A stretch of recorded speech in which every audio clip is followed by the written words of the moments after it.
అయ్యా మాకు ప్రతిపక్ష హోదా కావాలన్నటువంటిది మీరు ఇస్తే వచ్చేటువంటిది కాదు, మీ వల్ల దాని వల్ల ఉపయోగం లేదు. జగన్మోహన్ రెడ్డి గారు ఏంటి అనేటువంటిది ప్రజలకు తెలుసు.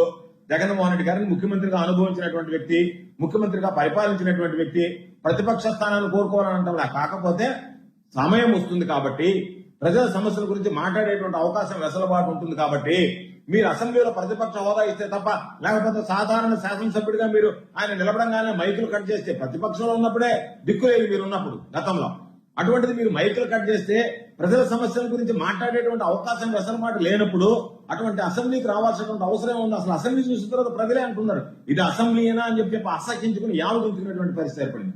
కాబట్టి మీరు ఎక్కడికైనా మేము వస్తామన్నాం, మీరు రమ్మన్నారు, పిలిచారు, మరలా వచ్చి యూటర్న్ తీసుకుని మేము రేపు ప్రజల్లోకి రాలేము, ప్రజల ముందు మాట్లాడలేము, మీరు అసెంబ్లీ కంటే అసెంబ్లీలో మా గొంతులోకి మీరు వరకు మాట్లాడి మీ గడవ వరకు వినిపించుకోవాలనేటువంటి దుర్మార్గమైనటువంటి ఆలోచన. కారణం ఏంటి?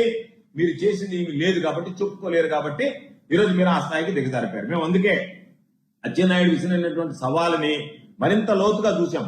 మనం ఈయన చెప్పినటువంటి అన్ని విధాల మీద మనం మాట్లాడగలం అనేటువంటి నిర్ణయానికి వచ్చిన తర్వాత మేము మీకేం చెప్పాం, ఎప్పుడైనా సరే ప్రభుత్వం సిద్ధంగా ఉంది కాబట్టి సమయము, తేదీ, ఛానల్, వేదిక అన్ని మీరే ఖరారు చేయండి అని చెప్పాం. దాని మీద నేను ఆశిస్తున్నా అచ్చెన్నాయుడికి ధైర్యం ఉంటే మా సవాళ్ళని స్వీకరించి, నువ్వు ఇచ్చినటువంటి సవాల్, నువ్వు ముందుకు వచ్చావు, నువ్వు విసిరినటువంటి సవాల్, దానికి ప్రతి సవాల్ విసిరాం, దాన్ని స్వీకరించి నువ్వు ముందుకు వస్తే ప్రజల్లో ఏం జరిగింది, ఎవరేం చేశారు అనేటువంటి దానికి ఎవ్వరు అవసరం, రైతులు ప్రజల సమక్షంలో చర్చిద్దాం.